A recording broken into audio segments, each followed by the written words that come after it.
사랑하는 성도 여러분, 어제 하루도 주의 은혜 가운데 평안하셨습니까? 2021년 3월 31일 수요일 아침 매일 성경 말씀 묵상 시간입니다. 오늘은 고난주간 수요일이며 또한 사순절 제 37번째 날입니다. 다 같이 사도신경으로 신앙 고백하며 말씀 기도의 시간 함께 시작하도록 하겠습니다. 나는 전능하신 아버지 하나님, 천지의 창조주를 믿습니다. 나는 그의 유일하신 아들 우리 주 예수 그리스도를 믿습니다.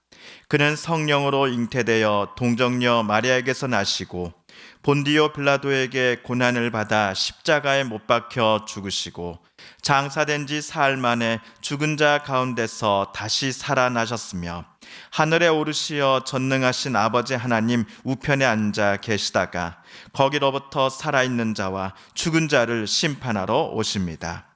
나는 성령을 믿으며 거룩한 공교회와 성도의 교제와 죄를 용서받는 것과 몸의 부활과 영생을 믿습니다.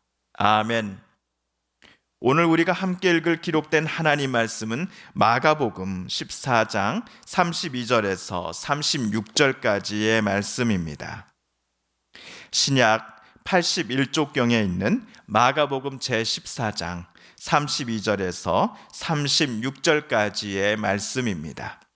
그들이 겟세마네라 하는 곳에 이름에 예수께서 제자들에게 이르시되 내가 기도할 동안에 너희는 여기 앉아 있으라 하시고 베드로와 야고보와 요한을 데리고 가실새 심히 놀라시며 슬퍼하사 말씀하시되 내 마음이 심히 고민하여 죽게 되었으니 너희는 여기 머물러 깨어 있으라 하시고 조금 나아가사 땅에 엎드려 될 수 있는 대로 이때가 자기에게서 지나가기를 구하여 이르시되 아빠 아버지여 아버지께는 모든 것이 가능하오니 이 잔을 내게서 옮기시옵소서. 그러나 나의 원대로 마시옵고 아버지의 원대로 하옵소서 하시고 아멘. 예수님께서 십자가에 못 박히시기 바로 전날 저녁이었습니다. 목요일 밤에 예수님께서는 제자들과 유월절 만찬을 가지셨습니다. 그 식사가 예수님께서 죽으시기 전 제자들과 갖는 마지막 식사다라는 것을 베드로를 비롯한 12제자 중 어느 누구도 알아채지 못하였습니다. 과거 예루살렘에 올라오기 며칠 전 베드로와 야고보, 요한은 예수님과 함께 어떤 산에 올라간 적이 있었지요. 그 산에서 예수님의 얼굴과 옷 모든 것들이 해처럼 밝게 빛났습니다. 게다가 모세와 엘리야가 나타나 예수님과 대화하였습니다. 베드로는 그때 초막 셋을 짓겠다 하였습니다.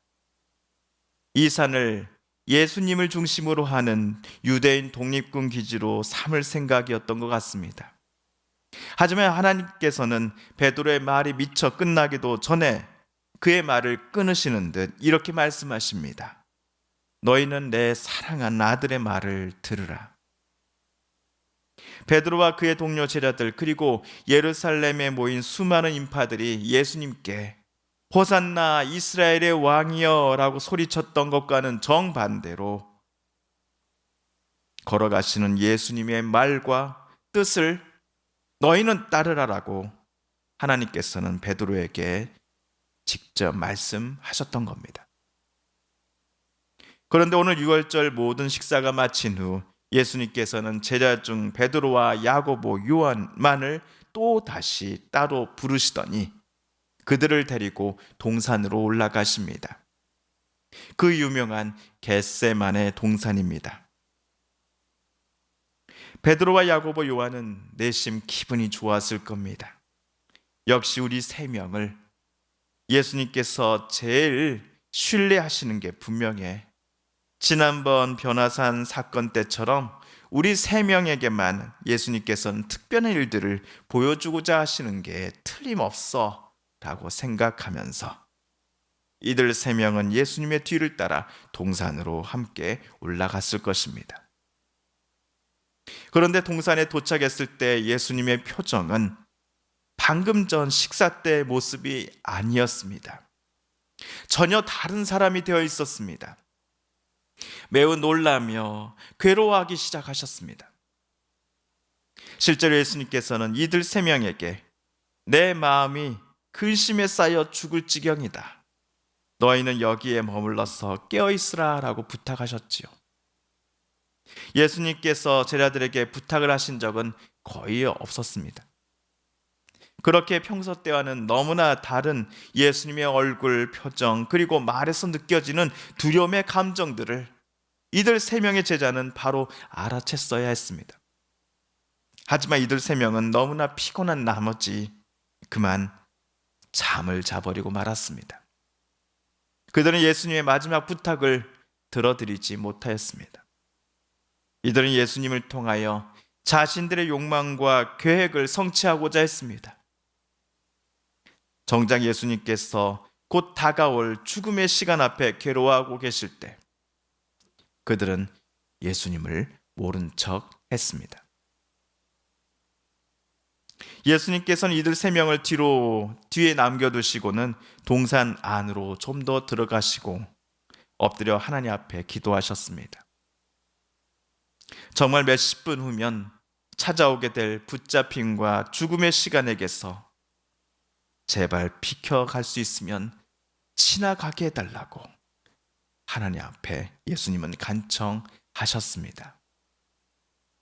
만약 제가 지금 예수님의 입장이었다 한다면 정말 도망치고자 했을 것입니다. 구약에 나오는 요나 선지자처럼 하나님의 눈에 띄지 않는 곳으로 멀리 도망칠 수 있다면 그렇게 하고 싶었을 것입니다. 사실 예수님께서도 두려우셨습니다. 하지만 이때 예수님께서는 36절에서처럼 이렇게 하나님 앞에 말씀하셨지요. 이르시되 아빠 아버지여 아버지께는 모든 것이 가능하오니 이 잔을 내게서 옮기시옵소서. 그러나 나의 원대로 마시옵고 아버지의 원대로 하시옵소서 하시고 하나님께서 모든 것이 가능하오나 몇십 분 후면 내게 찾아올 붙잡힘과 그리고 십자가에 매달려 죽는 시간마저도 나의 원대로 마시옵고 하나님 아버지의 뜻대로 하옵소서라고 예수님은 하나님 앞에 말씀하셨습니다. 자포자기의 심정으로 나온 말이 아니었습니다. 하나님의 뜻을 신뢰하며 하나님의 인도하심에 기쁨으로 순종하겠다라는 다짐이 36절에 나온 예수님의 기도에 담겨져 있습니다. 이렇게 세 번의 기도가 마친 후 횃불을 든 사람들이 점점 가까이 오는 것을 예수님께서는 어둠 속에서 발견하셨습니다. 예수님께서는 잠든 제자들을 향해 걸어가시고 그들을 깨우시며 일어나라, 가자, 보아라, 나를 파는 자가 가까이 왔다라고 말씀하시고는 가룟 유다가 이끌고 있는 그 무리들을 향해 예수님은 직접 걸어가십니다. 사순절 제 37번째 날이요 또한 고난주간의 수요일 아침 우리가 함께 묵상한 오늘 이 말씀을 통하여 우리의 영혼은 늘 깨어있기를 주님 앞에 다짐해야겠습니다. 예수님께서 짊어지신 십자가를 비록 우리는 짊어질 수는 없으나 깨어있으라 유혹에 빠지지 않도록 기도하라는 예수님의 부탁은 우리도 감당할 수 있을 것입니다. 예수님을 붙잡고자 로마 군사들을 데리고 온 가룟 유다를 향해 먼저 걸어가신 예수님을 따라 우리도 오늘 함께 걸어가야겠습니다. 시간, 개인 기도 시간 함께 갖도록 하겠습니다. 기도합니다.